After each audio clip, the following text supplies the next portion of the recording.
Hi guys, so this is a video about the Mini GP2. I've owned my Mini GP2 for 1 year and I'm going to give you a quick review about the great things about this car and the not so good things. So firstly, let me tell you why I bought this car.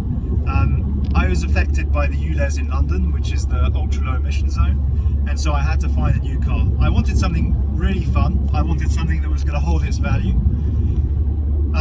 And I stumbled across the Mini GP2, and after about 6 weeks of kind of looking at them, I just couldn't not buy one. It's now been a year, and yeah, this video is all about my experience over the last year. Reason number one, this really is the most fun car that I've been in. Let me break it down a bit. Obviously, the steering and the handling is really super direct, and need to indicate, and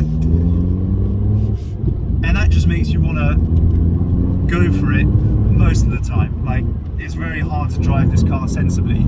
It doesn't matter how sensible you're feeling, it's going to make you want to drive it slightly stupidly, but it actually really sticks to the road.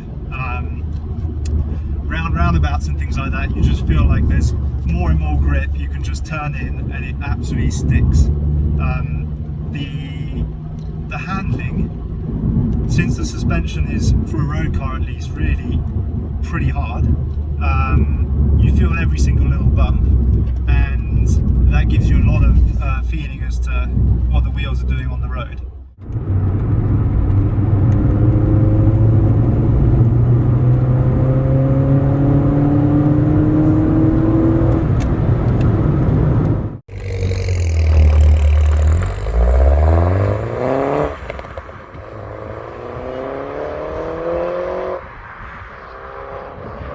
So another reason is that this is actually a way better all-rounder than you might think. Obviously you buy it for the fun, but A, you've got loads of room in the boot, partly because you don't have 2 seats. So obviously if you need 4 seats, don't get this car. But beyond that, there's actually quite a lot of space in the boot. So it's great for driving around as a daily. Obviously it doesn't consume a huge amount of petrol, it's just a 1.6. I've averaged 38 miles per gallon on a journey up to Scotland. Meanwhile, you can also take it on the track, and on the track it's a huge amount of fun. It feels really hard for the road, and then when you take it on the track you actually wish it was harder. So it's the perfect all-around for having a lot of fun. Another reason is this car is surprisingly comfortable. You look at this car, you think it's going to be extremely uncomfortable, but actually reality is really different. I'm 6'3", I have loads of headroom. I never put the seat anywhere near full back. The seats are super comfortable and there's loads of cabin space. Driven this up to Scotland, back down in 1 day, and honestly it was absolutely fine. So the only thing that makes this car uncomfortable is the hard suspension, but that's a price that basically is completely worth paying, because that's also what makes it so much fun. Okay, next up is what I call the Mini factor. Obviously the Mini is an iconic car, and I believe that this era of Mini is a modern version that really keeps the true spirit of the original. The latest I find much bigger, they have 4 doors, they start to veer away from the original. What do I mean by the Mini factor? So obviously the design is extremely iconic. There are so many different colours with different options in terms of stripes down the bonnet, etc. There's just so much to choose from. The interior is really quite special. I find like most cars these days look really boring inside. You just can't say this about the Mini. It's got a massive speedo right in the middle. I don't know of other cars having that. And the cabin somehow feels really like somewhere quite special. The GP2 has basically a bunch of leather all over the top of the dash. It's got red stitching along it. You've got the red seat belts, so it's a really special kind of place to be. Then there's these like stupid things which, sure, like that's not why you're going to buy it, but it just adds to it. You've got this little switch here, which at night is going to change all the colours in the kind of interior cabin. It goes through a whole rainbow of colours. Obviously in the newer Minis, that colour is present even more all over the kind of main GPS screen in the middle. But still, even in this one that's now 10 years old, you've got that little ability to do that. The other thing is that most Minis are driven by very leisurely, friendly people who don't drive aggressively.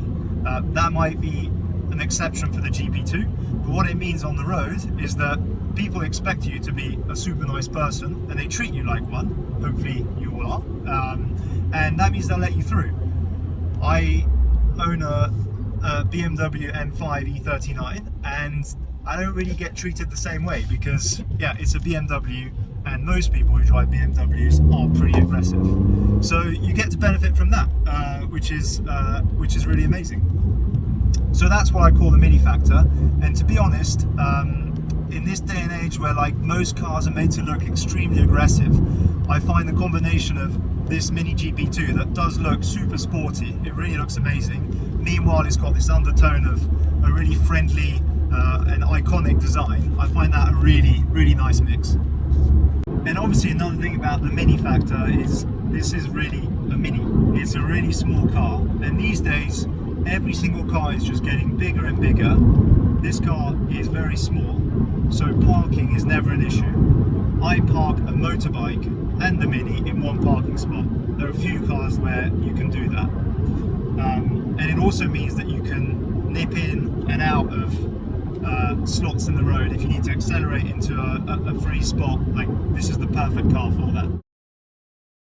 And so the other thing about the Mini GP, right, is that they only made 2,000 of these. 2,000 is really not a lot. So from a money point of view, they are a lot more expensive than the John Cooper works of the same time. They're probably about double the price, anywhere between 16 and 20,000 pounds, which seems like a lot of money. But at the same time, I can see that the prices are sort of steadily increasing. This also being the last and fastest manual Mini, I really feel like this is a very safe bet in terms of putting your money into it. So from a financial point of view, actually this makes a lot of sense.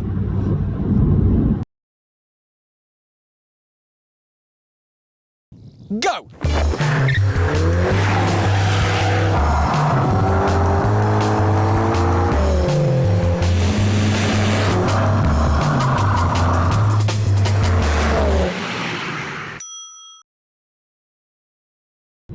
Okay, so what are the drawbacks of this car?